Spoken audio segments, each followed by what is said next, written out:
So we're back on this podcast. Welcome back to the Sino-American lens, where today we'll be analyzing and discussing the insane margins in which Trump won by during the 2024 election.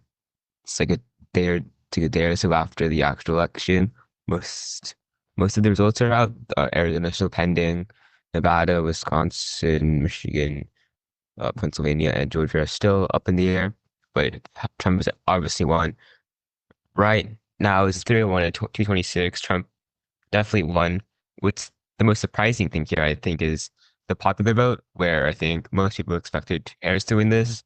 Trump won it, or Trump is winning by 4 million right now, and it seems to still be rising. Yeah. I'm once again joined by my mentor, William, and we'll be discussing this campaign, and a few other things, along with what went well for Trump, what didn't go well for Harris. And yeah, we'll see what happens. All right. Yeah. Hi, everybody. It's good to be back again and talking with Austin again. Yeah, I'm excited to hear Austin's take on what happened during the election. I'm definitely have my own thoughts on it as well. But yeah, Austin, where are we going to start today? Let's start with the most surprising thing here. The First of all, I don't think anybody expected Trump to win the popular vote and nonetheless win by 4 million votes. I think there was definitely people who were saying he would win the popular vote. A few polls before were saying that Harris would win. Like almost all the polls were saying Harris would win. That just didn't happen. And a lot of people are saying if Trump would win these votes or would win this, it would be like it would be with swing states voting heavily in his favor, with like Pennsylvania being like 8%, Georgia maybe being 7%.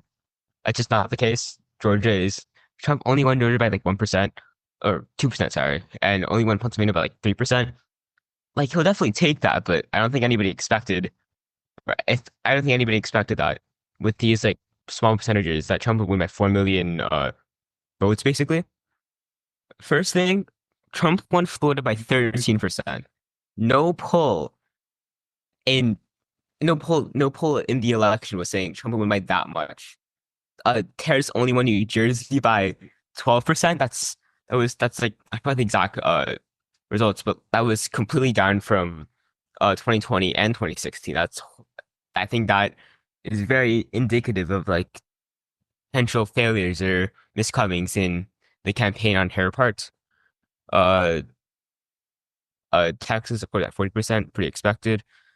But the insane margins that Trump got in like the cities, like in places like New York, where it was expected to be at 20%, and for him to only bring down to like 11, 12, it's absurd. That's probably like one the majority of the popular vote. Okay. Yeah. So it's definitely very surprising, the results, not just the win, but like the margin of the win, right? Mhm. Yes. Yeah. So what were some of the things that you thought really played into this result? Why do you think it turned out like this? Uh, I think, well, first of all, uh, I think the main thing for Harris, at least, or like a key reason why she didn't have, or she didn't do as well as many people thought she would, was she had like 107 days to prepare for this campaign. Our campaign lasted 107 days. Basically after Biden was forcibly removed from office. And the thing is, she didn't win a primary. And well, I don't think that, another candidate would have beaten her. There was definitely, like, if with a primary, she definitely could have had more time and more chances to speak and ask about and answer opinions and questions. I think that would have at least made her win or made her get closer to the popular vote and at least not lose the popular vote by 4 million. I was I was a bit confused about a few things. What's your thoughts on the VP picks? Like I've heard people say that Tim Walz wasn't the perfect pick and that Josh Shapiro should have been it. What do you think about that? Okay. Yeah, I've seen that on the news a lot. I've seen a few people give the opinion that, Josh Shapiro might have been a better pick than Tim Walz. Um, and given hindsight, I feel like that could be true, but we wouldn't really know, right? Like Shapiro had is the governor of Pennsylvania, so that probably would have made Pennsylvania probably would have given Harris a better chance in Pennsylvania, right? Mhm. But honestly, I really enjoyed listening to Tim Walz talk during the campaign. I thought he was kind of a breath of fresh air, right? Right. What did you think about Tim Walz? I yeah, I also really liked him. I thought he was a great VP pick. Like you said before, I really enjoyed his like style of talking. Like he was like a very football stylist coach, where like football coach as talker, which kind of like brought everyone together, and it was very fun to listen to. Mm-hmm. I've heard like Dr. Pio, he's definitely younger, by like 9 years, and I've heard he's more traditional. I'm not like too sure about him, but I know that from what I've heard, at least he was a very primary candidate. He was a very like primary candidate, and like was very well respected, and thought, and many people believe that Harris, if picked him, would have done better. I'm not sure. Like I said, I really enjoyed Tim Walz, but Mm-hmm. yeah, hindsight 2020. Maybe if he was VP pick, Pennsylvania would have swung to her, and maybe she would have done better in the election. Mm-hmm. Yeah, I remember watching like the Walz debate, the VP debate, right? And I thought Walz, during that debate, I really thought Walz did a great job. Um, but I guess with Pennsylvania and all the electoral votes it holds, and it looks like even though um, Trump won pretty handedly in a lot of the swing states, right? Even though Minnesota isn't a swing state, right? But like Harris won Minnesota by a pretty large margin, all things considered. So maybe like more support from Pennsylvania voters through a Josh Shapiro VP pick could have been helpful. And maybe she didn't really need the support from Tim Walz. Like, what do you think the real attraction to Tim Walz was, other than just like him being like a great breath of fresh air listening to him? I think like his like impact on like the rural communities, where it was like, oh, he's experienced with like the poor people have experienced with like the working class has experience, and that like with him we have a candidate who understands a large part of the people, and maybe that was like the thought of picking him over Josh Shapiro. Personally, I don't I like Harris won by like 5%, or sorry, 4% in Minnesota, by over like a million votes. That's I think I don't think Walls would contribute. I think Walls contributed a lot. I don't think if, for example, Harris had Shapiro for her VP, I don't think she would have lost in Minnesota, though it might have been closer. I don't know. Personally, I really like the Walls pick for VP, but I guess looking back at it now, maybe she should have went Shapiro and gone more traditional. Mm-hmm. Yeah. Well, we'll never know, right? It's hard to say things in hindsight, especially with something like this. Right. And especially since she also lost a lot of the other swing states as well, even though Pennsylvania's was the most important one, right? But but winning that one at the end of the day, looking at the current results, wouldn't have made a difference at the end of the day as well, right? Hmm. Yeah, okay. All right. Well, what are some other things that you feel like really impacted this election or really led to this result at the end of the day? I was gonna say something that's like a bit like understated, basically. How much do you think social media impacted this election? Yeah. I think social media probably played a really big impact in this election. Just watching on YouTube and stuff like that. There's a few channels I've been liking to watch. Like, there's a channel called Jubilee, and they do like a debate format and things like that. And also like the picks all went on different shows and stuff like that. And they, every single one had millions of viewers. And even though it's YouTube, and a lot of these people probably aren't American, um, I'm sure a good portion of them still were. And among the millions, probably, very many of them might have been swayed by some of these YouTube videos. What do you think? Definitely. Uh, I think like modern day podcasting, like Joe Rogan, uh, his interview with Trump had 40 million views on YouTube alone. That's crazy. The amount of like, I think Trump has this gravity which like attracts people toward him, and like even if people like who like didn't want to vote for him, when they see that like this many people are watching, this many people enjoy his speeches and like especially under this like podcasting environment, you really see like Trump kind of shine. I see he's been like a media star since what, the age of 21, 22. And I think from this, he's very clearly like shown, or at least he's personified the idea that he's a willing leader and he's gonna make America great again. I think this swung heavily towards like a bunch of people and they might have eventually voted for Trump. Mm-hmm. I Yeah. think contrary to this, Harris, she also did things like this, but her approach was a lot more, okay, I'm gonna go to this interview place and I'm gonna look as best as I possibly can. I'm gonna try to look perfect. Like I remember, oh, I forgot what it was, but it was this like interviewing place where they have, it was this like interviewing station where they interviewed Cat Williams and they got like 70 million views on that. When Harris went there, it was like a very interview format and she only got like 800,000 views. Mm-hmm. Why do you think Obviously, that? Yeah. I think obviously Harris isn't like the star that Trump is, and that maybe that gravity isn't as there.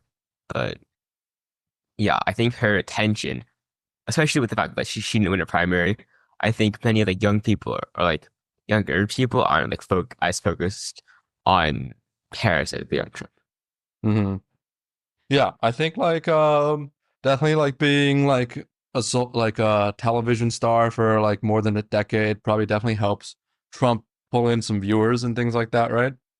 Mhm. But why do you think but you know, now that I think back to it, even though both campaigns did some stuff on social media, but it really does feel like to me that Trump did a lot more things, right? Yes.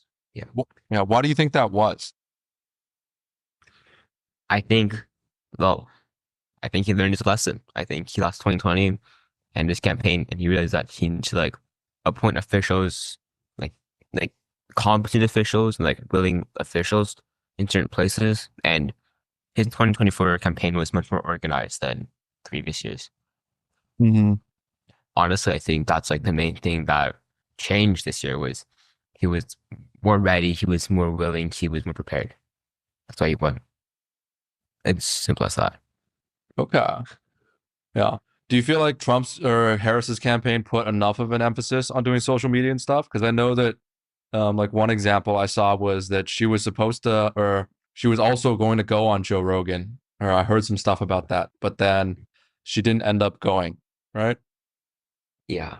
I think her campaign tried. I personally speaking, I believe that like they just didn't have enough time. Like you said before, Trump has had like basically a decade of like presidency and like relevance, especially in politics. He was president for like 4 years and lost his case in 2016 to 2020. And lost his case in 2020. I Mm-hmm. think that he's had a lot more experience, a lot more time. Harris, she went on a bunch of interviews. I mentioned that I think Trump tried harder in his gravity, definitely like brought in more people.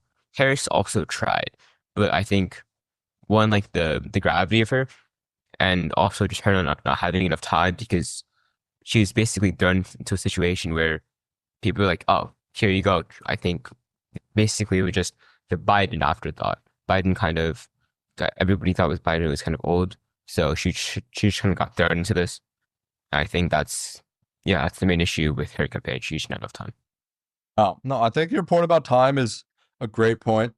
Like a lot of people, like I've heard a lot of the narrative that like Harris didn't do all these things because she just wasn't prioritizing it, right? Or she thought more traditional stuff was better. But I think a lot of people tend to forget that Trump has been campaigning for pretty much 2 years now, right? He did the primary and then he did the and then he spent the entire time running right afterwards, right? But Harris only had, I think, 107 days to run, is what you said, right? Yeah. And so, you know, there's probably a lot of stuff that she had to catch up on. And maybe, you know, she just didn't like you said, she just didn't have the time to make all these social media appearances, right? But do you think having these social media appearances should have been more of a priority? Do you think she should have made the time despite starting late? I think definitely. I of course I'm like a teenager, so like I'm on social media a lot.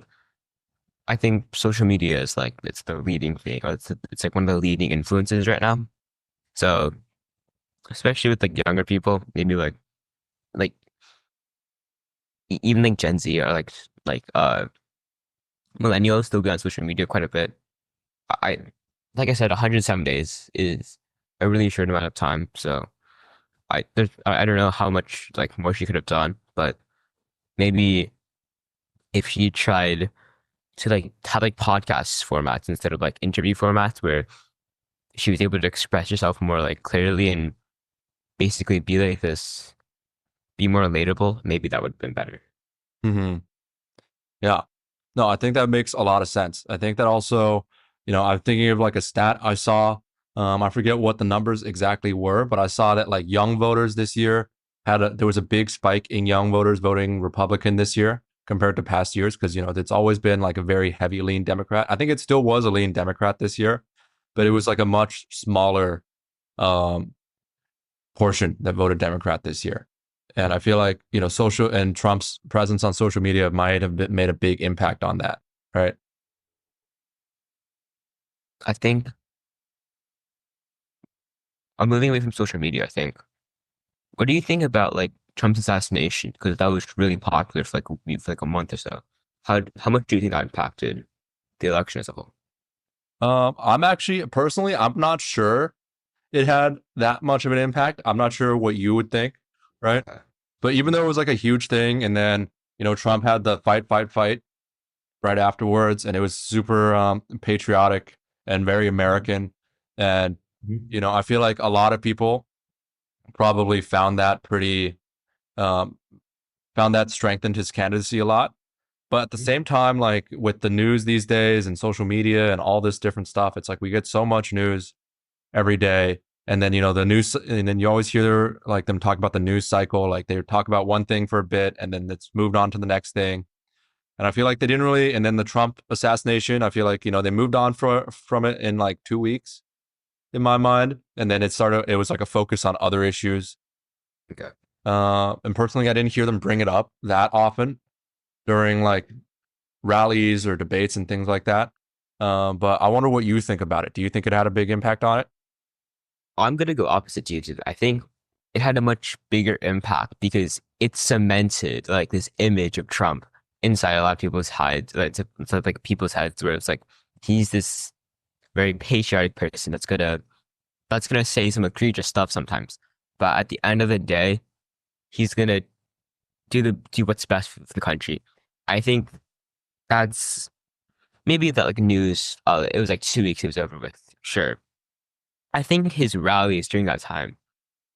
I think he was able to deliver his point across that he is this like strong candidate that is willing to go the extra mile to support and endorse America, basically. And I think it was a very short period, but I think it like cemented the fact that Trump is this type of person. I think that's very valuable, especially for the election. Mm-hmm. Yeah, you bring up the importance actually does make me think of something. Like like Trump brought it up in his speech, and I'm kind of like I'm a pretty a-religious person, but I also lean towards like spiritual type stuff, or I think like, people's lives have meaning and stuff beyond just their lives. But Mhm. and then Trump at the, even in his victory speech, he was talking about how the bullet grazed his ear, right? And it was really super close to him just being gone, right? Yeah. And then in his acceptance speech, he talked about like being spared by God, even though I don't subscribe to that particular religion, but just the idea of being spared or the idea of like surviving for a reason, I feel like might have been pretty convincing for a lot of people that, like if he didn't turn his head or if he didn't move the way he was moving, like he could be dead right now, right? And it just makes you wonder, like, why, right? Yeah. Mm-hmm. Yeah. I remember seeing like a video where like the bullet was aimed like right at his head, and like the only reason he turned was to face like a screen, and this like right after he turned, the bullet was shot. Mm-hmm. I think that's like yeah, like you said before, it feels like there's a reason why he's here. And I think that like the idea is very, very important and very, very impactful to a lot of people. Yeah. Oh, and then last thing is just like I feel like like even like I was thinking about it in a positive mood just now, but then now I'm thinking like, hopefully he's meant to be here for a good reason. Like maybe Mhm. Yeah. like hopefully he wasn't spared to make us all like worse off. Hopefully he was spared to make us all better off, right? Um, but I guess we'll find out in 4 years, right? Yes. Yeah. Hopefully America's still there by then, please. Hmm. All right. Yeah. Anything else about the election? What like that we haven't talked about yet in terms of what you think it was important? I think something that's like been like really like people have slowly like put to the back of their heads, but like he mentioned, or like a lot of podcasters mentioned was like the nostalgia factor that Trump bring. Like 2020, Biden obviously, uh, Biden did as good as did a decent job, especially with the COVID situation. But I think that idea of like, oh, what was life back in like 2017 and how much better it was compared to 2020. I think that's like a really like much like recency bias because like COVID and stuff. But how much do you think that like affected the election and Trump's campaign? Um, I feel like it affected it a lot, to be honest. Because I've like the big factor right now is like the economy, right? And then with the economy, it's just people think they're not doing as well off, right? And like you said, they think back to 4 years ago or 2016 or 2017 or 2018, and they think, my life was better then. Um, and then it just so happened that Trump was president then and Joe Biden is president now.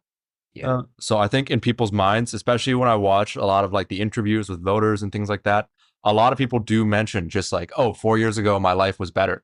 And then I hear a lot of the people on the Republican side just like they're convincing their argument most of the time when they're trying to convince someone who's maybe on the fence is like, ask yourself if your life was better 4 or 5 years ago, Yeah. right? But at the same time, you know, like you mentioned, like COVID with Biden, right? At the same time, it's just even though life was better with Trump, technically, right? But he didn't have to deal with a global pandemic, and that's not something that the president can control. Yeah. Um, yeah. Well, what do you think? I think I think like the same thing as you are. I think it's kind of unfair for Biden or like the Democratic Party to like kind of assume the role of the reasons why the economy was kind of bad or like really bad at time when inflation went up. Like it's COVID, it's a global crisis. Everyone was affected. Of course, inflation is gonna increase.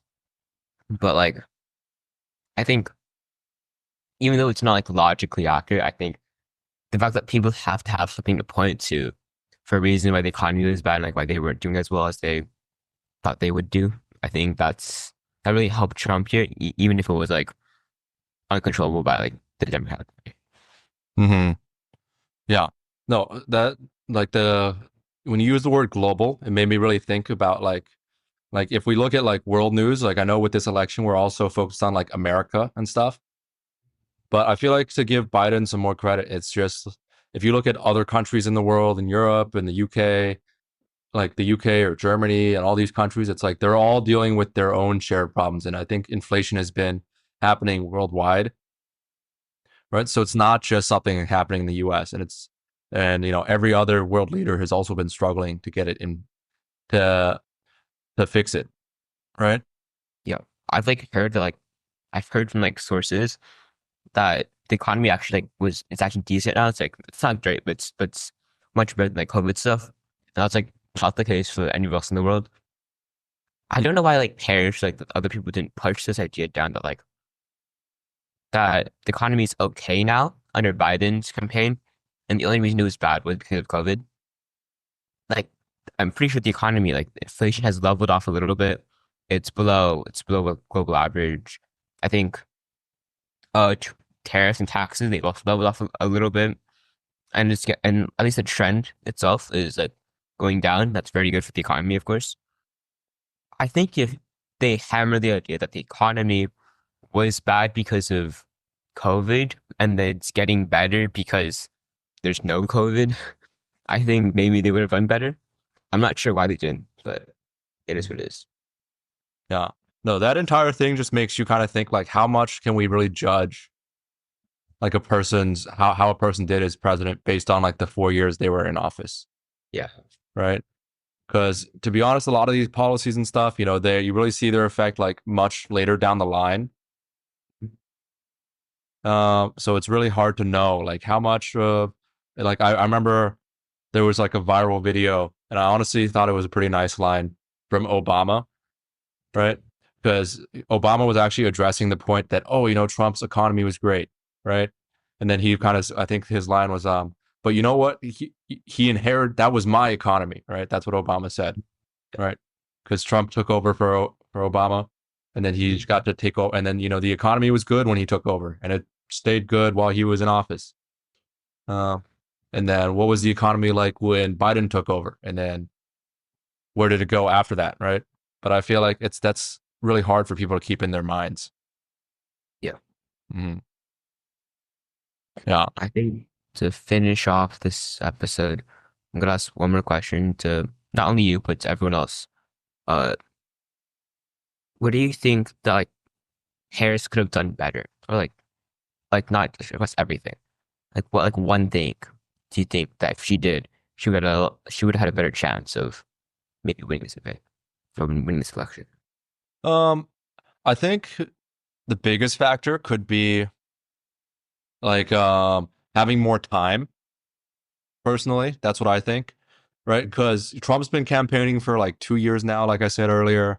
And, you know, when, you know, they switched to Harris, a lot of Democrats were framing it as like a really great advantage that, you know, she was coming in at that point because, you know, Trump would have to switch up his strategy. And because he had a strategy for Biden, now he has to switch it up last minute. But I think what they didn't take into consideration is like, you know, Harris didn't really had to come up with a strategy too, to face Trump. And at the same time, you know, she didn't have the extra like 400 or 500 days to visit more states, to make her presence more known in the in the swing states, and to, you know, like we mentioned earlier, like to sit down and do social media and things like that. So I think if she could have, you know, been the candidate earlier on, or been in primary to contest for the candidate, all these things, I feel like having more time would have been able to just give her more opportunities to do so many more things to strengthen her campaign. Okay, yeah. Yeah. What do you think was the most important thing? I think it was honestly, I don't know what she could have really done. I'm gonna be honest here, because she was thrown into this like really awkward situation where Democrats basically forced Biden out of office, and the only argument for her was that Trump could insult her like he did for Biden. That was like that was like the main thing where like you said before, and change strategies. I think we heavily underestimated Trump's camp, especially with like this like quick changing where I think, of course, for the debate thing, I think you can clearly see that Trump was struggling to like really get into his rhythm, but once he did, it was kind of game over. Mm-hmm. Yeah. But I guess, you know, we'll never know. You know, you can't go back into the past, right? Mhm. Mm-hmm. Yeah. Uh, So I think I think that's a good place to end here. Thank you guys for watching. Hope you guys enjoyed. Uh, that's our reactions to the election. Yeah. all right. Yeah. Thanks, you guys.